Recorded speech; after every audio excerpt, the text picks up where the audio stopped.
මේ ගානේ දීලා තියෙනවා එක්තරා දිනක පන්තියේ ශ්‍රමදාන කටයුත්තක් සඳහා සහභාගී වූ ළමුන්ගෙන් 8න් 3ක් ලී බඩුවල තීන්ත ආලේප කිරීමටද ඉතිරි ළමයින්ගෙන් 5න් 2ක් බිත්තිවල තීන්ත ආලේප කිරීමටද ඉතුරු සියලු දෙනා පන්තිය අලංකාර කිරීම සඳහා පුවරු සකස් කිරීමටද සහභාගී වෙනවා කියලා. අහලා තියෙන ප්‍රශ්න ටික බලමු. ඊට කලින් අපි පොඩි සටහනක් දාගමු මේ ටික මතක තියාගන්න පහසු වෙන්න. ළමයින්ගෙන් 8න් 2ක් 8න් 3ක් ලී බඩුවල තීන්ත ආලේප කරනවා. ඒ වගේම ඉතුරු වෙනවා එතකොට 8න් 5ක් ඒගොල්ලොන්ගෙන් 5න් 2ක් බිත්තිවල තීන්ත ආලේප කරනවා. තවත් 5න් 3ක් ඉතුරු වෙනවා පුවරු සකස් කරන්න ඒගොල්ලෝ යනවා. හරි. ඔන්න ඕකයි වෙලා තියෙන්නේ. අහන ප්‍රශ්න ටික බලමු. බිත්තිවල තීන්ත ආලේප කිරීමට සහභාගී වූ ළමයි ගන්න ශ්‍රමදානයට සහභාගී වූ මුල් ළමයින්ගෙන් කවර භාගයක්ද කියලා අහන්නේ.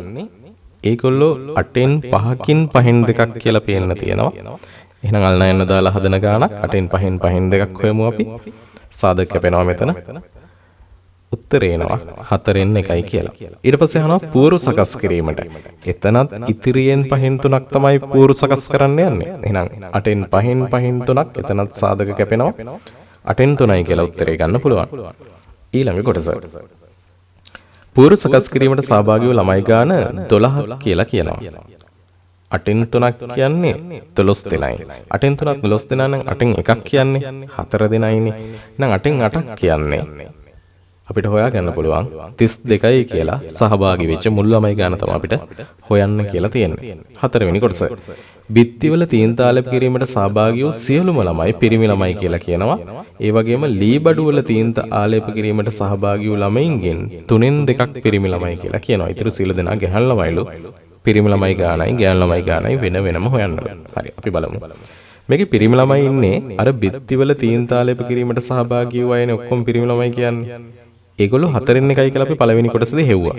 එහෙනම් මෙතන 32ක් ළමයි හිටියා නම් 32කින් 4න් 1ක් තමයි එතන ඉන්නේ. ඒ නිසා මම 32 4න් බෙදලා එහෙම නැත්නම් ඔක 32 4න් 1කින් ගුණ කරලා ගන්නත් තිබ්බා. 32 4න් බෙදුවා මම. ඉස්සෙල්ලා පළවෙනි වරහන්න දාලා තියන්නේ ඒක. බිත්තිවල තීන්ත ආලේප කරපු පිරිමි ළමයි ටික. ඊළඟට තව 3න් 2ක් 8න් 3කින් තව 3න් 2ක් පිරිමි ළමයි කියනවනේ. අර ලී බඩුවල තීන්ත ආලේප කරපු අය. ඒගොල්ලෝ තමයි දෙවෙනි වරහන්න දාලා තියෙන්නේ 32කින් 8න් 3ක්. ඒකෙනුත් 3න් 2ක් පිරිමි ළමයි. ඔය ටික සුළු කරාම මෙතන සාධක කැපෙනවා.